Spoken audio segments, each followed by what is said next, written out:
ఈరోజు విశాఖపట్నం వచ్చినప్పుడు చాలా సార్లు విశాఖపట్నంకు వచ్చారు కానీ నా జీవితంలో ఇంత అపూర్వ స్వాగతం నా జీవితంలో చూడలేదు. ఆ విధంగా స్వాగతం పలికారు. ఒక పక్క సముద్రం ఘోషిస్తా ఉంటే ఇంకో పక్క జన సముద్రం ఇక్కడ ఘోషించే పరిస్థితి వచ్చింది. అలాంటి విశాఖపట్నమే కాకుండా ఉత్తరాంధ్రనే కాకుండా రాష్ట్రం నలుమూలల నుంచి వచ్చారు.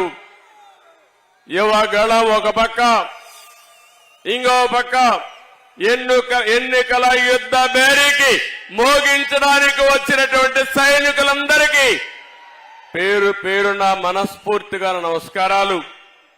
అదే మాదిరిగా మీడియా ప్రతినిధులు కూడా నమస్కారాలు. ప్రత్యేకంగా యువగళం వాలంటీర్స్ కి మనస్ఫూర్తిగా నా అభినందనలు. ఈరోజు ఇంతమంది పేరు నాయకులందరూ మాట్లాడారు. నేనేం మాట్లాడాలో అన్ని విషయాలు కవర్ అయినాయి. ఒక పక్క మనసు విప్పి జనసేన అధినేత పవన్ కళ్యాణ్ గారు చాలా స్పష్టంగా చెప్పారు.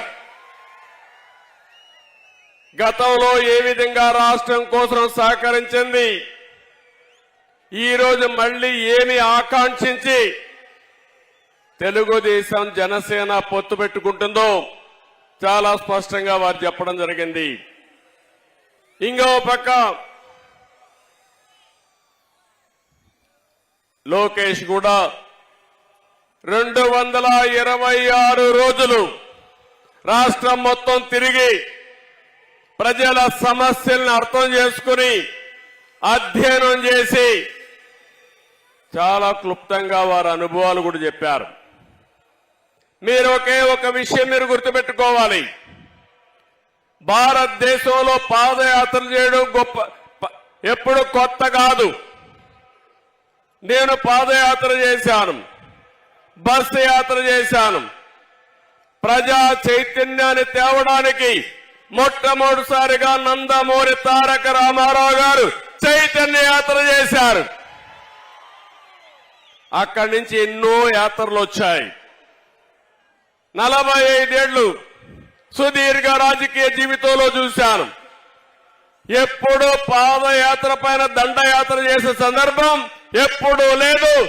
అది మొట్టమొదటిసారిగా ఈ సైకో జగన్మోహన్ రెడ్డి పరిపాలనలో చూశాను.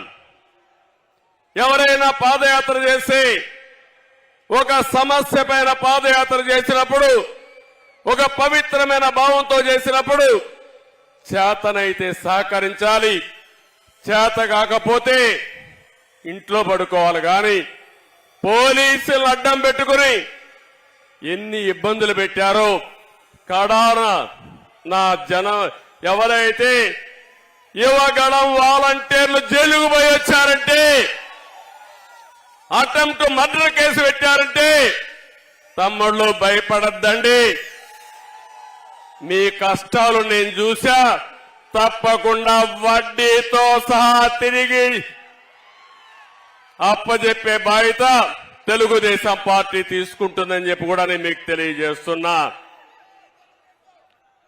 యువగళం జనగణంగా మారి ప్రజా గర్జనకు నాంది పలికింది. నేను ఈరోజు మనస్ఫూర్తిగా ప్రజలందరినీ అభినందిస్తున్నాను. మీలో ఉండే ఆవేదన, బాధ, ఆక్రోశం, ఆగ్రహం ఇవన్నీ కూడా యువగళంలో చూపించారు. రోజు రోజుకి ఉద్యమంగా ముందుకెళ్లింది. ఈ కార్యక్రమంలో సహకరించినటువంటి తెలుగుదేశం పార్టీ, జనసేన కార్యకర్తల్ని మనస్ఫూర్తిగా అభినందిస్తున్నా. అదే సమయంలో ఈ కార్యక్రమాన్ని పూర్తిగా జయప్రదం చేసినటువంటి ప్రజలందరినీ మనస్ఫూర్తిగా ధన్యవాదాలు తెలియజేసుకుంటున్నాను.